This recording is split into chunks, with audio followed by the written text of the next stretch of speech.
Magandang gabi mga masters, bali ngayon po ay 3 videos po ma-upload ko po sa aking YouTube channel. Tama nga mga masters, 3 videos nga po ma-upload ko po. Yon, what's up mga masters? Nandito na naman tayo sa panibagong araw, panibagong kabanata na naman ang pagsasama-samahan natin ngayon guys.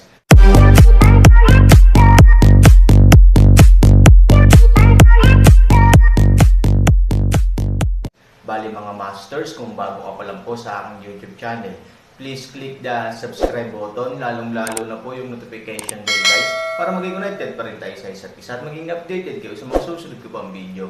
Bali mga masters, bago natin umpisahan ng kwento ay mag-shoutout po muna tayo para sa mga solid nating tagapakinig. Sobra akong nagpapasalamat sa inyo mga Sec Masters at aking mga Emperor. Maraming salamat sa solid na pagsuporta nyo. Yun na nga mga masters, no? Bali hindi na ito patagalin. In 3, 2, 1, let's go!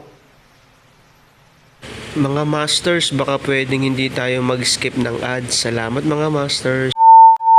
Ang bagong yugto ni Daryl sa Storytelling Channel sa YouTube mapapakinggan. Ang bagong kabanata.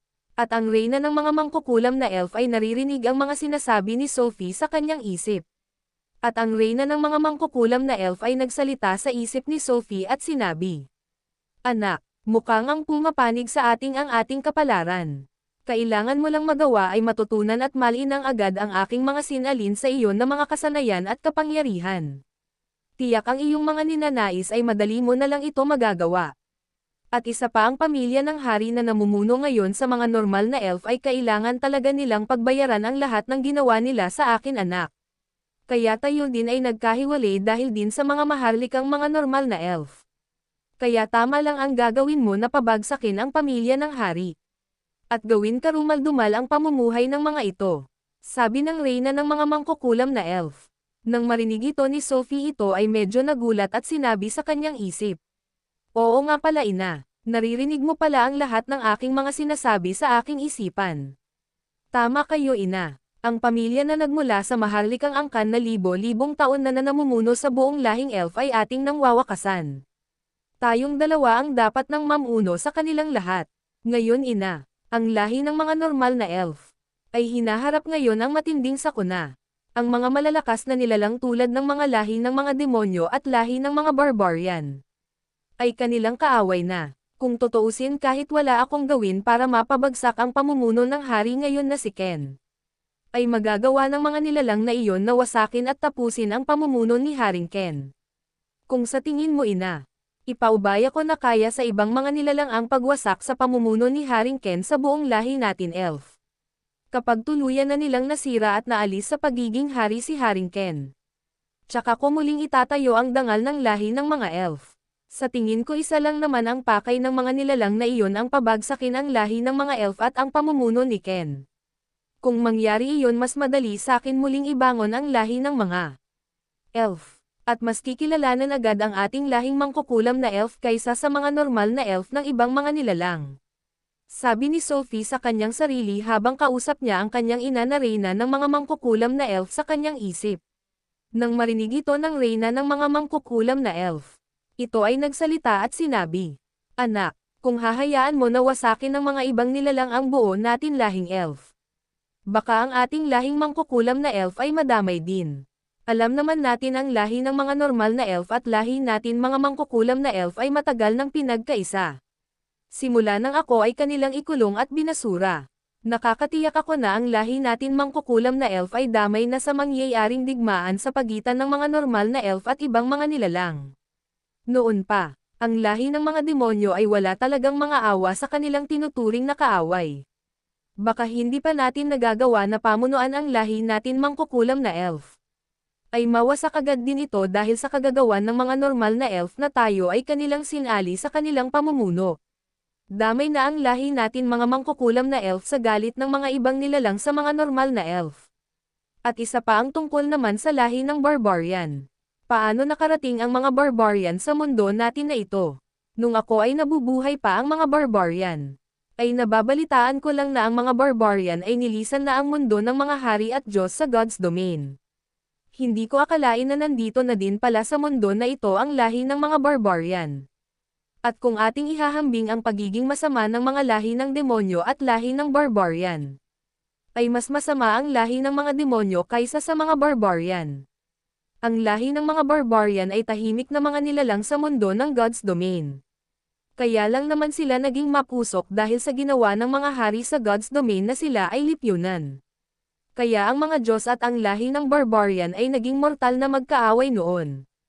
Kaya nang natapos ang naging labanan sa pagitan ng mga Diyos at lahi ng barbarian sa God's domain, ay tuluyan ng nilisan ng mga barbarian ang God's domain o mundo ng mga Diyos. Kung totoosin, tahimik lang na nilalang ang mga barbarian. Paano nagkaroon ng galit ang mga ito sa mga elf? Sabi ng reyna ng mga mangkukulam na elf kay Sophie. Nang marinig ito ni Sophie, ito ay nagsalita at sinabi, "Tama ka nga ina, na kahit na sila Master Ken ay labis na nagulat nang malaman nila na ang sumalakay sa Imperyo. At pumaslang sa libong mga kasundaluhan ng normal na mga elf. At ang Some Iron ng mismong kaharian ni Master Ken ay nagmula sa lahi ng mga barbarian." Ang lahat ay labis na hindi makapaniwala. Dahil alam nila kung gaano kabanal ang mga nilalang na iyon na nagmula sa lahi ng mga barbarian. At ang mga barbarian ay hindi basta-basta gagawa ng ikakasama ng ibang mga nilalang.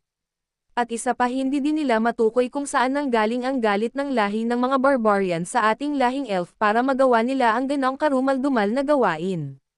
Hindi nila maisip kung bakit nagawa ng mga barbarian iyon. At tama ka ina, mas masama nga ang lahi ng mga demonyo noon pa man kaysa sa lahi ng barbarian. Sabi ni Sophie, nang marinig ito ng reyna ng mga mangkukulam na elf. Ito ay nagsalita at sinabi, "Sa tingin ko Sophie, sa matagal na panahon ang lumipas, maaari magbago ang isang nilalang tulad ng lahi ng mga barbarian. Ang pagiging tahimik nila dating nilalang ay naging agresibo ng mga nilalang. Wala na tayong pake kung paano naging masama ang lahi ng mga barbarian. At kung bakit nila ginawa ang ganang mga bagay sa mismo imperyo at kaharian ng mga normal na elf. Sa ngayon Sophie, aking anak, kailangan ay may gawin tayo bago pa mahuli ang lahat at mapahamak ang ating mga kalahing mangkukulam na elf. Dahil sa kagagawa ng mga normal na elf." Sabi ng reyna ng mga mangkukulam na elf kay Sophie. At maya-maya muling nagsalita ang reyna ng mangkukulam at sinabi, "May bigla akong naisip tungkol sa iyong sinabi tungkol sa mga nilalang na may galit sa mga elf. Bakit kaya hindi natin subukan na kausapin nga ang mga nilalang na iyon? Maaari tayong makipagtulungan sa kanila upang mapabagsak agad nila ang lahi ng mga normal na elf. Makipagkasando kaya tayo sa kanila at sabihin natin na ang mga mangkukulam na elf ay walang kinalaman sa mga normal na elf. Ang ating lahing mangkukulam ay namumuhay ng sarili at malayo sa pamumuhay ng mga normal na elf. At may sarili tayong pamumuno.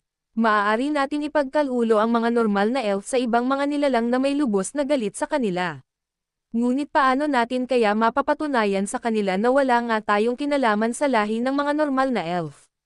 Hindi naman basta-basta na maniniwala sa ating ang mga nilalang na iyon kung ito ay manggagaling lang sa ating mga salita.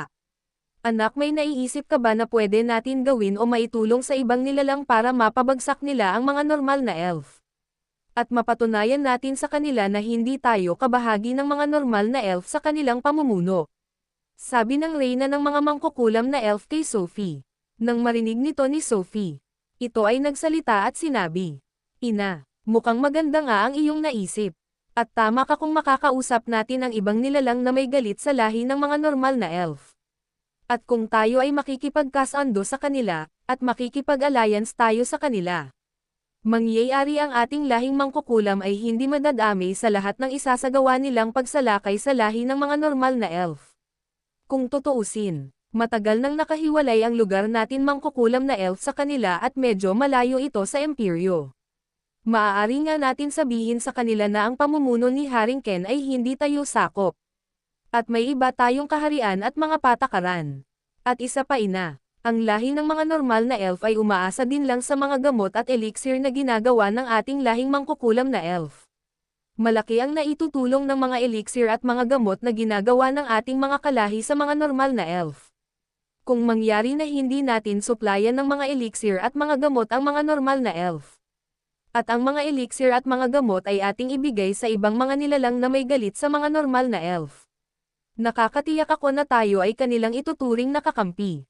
At mapapatunayan natin sa kanila ina, Na ang lahi natin mangkukulam na elf ay hindi talaga parte ng mga normal na elf sa pamumuno. Tama ina ang mga gamit at elixir ang gagamitin natin paraan para tayo ay kanilang paniwalaan at pagkatiwalaan. Ang pagbibigay natin ng mga gamot sa kanila at mga elixir ang gagamitin natin daan para tayo ay makapanig sa malalakas na ibang lahi ng nilalang. Sabi ni Sophie sa reyna ng mangkukulam na elf sa masayang tono gamit ang kanyang isipan. Nang marinig ito ng reyna ng mga mangkukulam na elf, ito ay nagsalita at sinabi, "Kung ganun anak, ang lahi pala nating mangkukulam na elf ang kanilang ginawang tagapaggawa nila ng mga gamot at mga elixir. Parang ang lahi natin mangkukulam na elf ay ginawa nilang alipin sa pamamaraan na ganun." Yun na nga mga masters, no? Bali panibagong kabanata na naman yung natapos natin ngayong gabi. Muli, maraming salamat po talaga sa walang sawang suporta po sa aking YouTube channel na talagang inaabangan nyo po ang bawat upload ko po. Bali mga masters, magkita-kita ulit po tayo bukas ng gabi at ngayon po ay magpapaalam po muna tayo. Bali mga masters, bye-bye!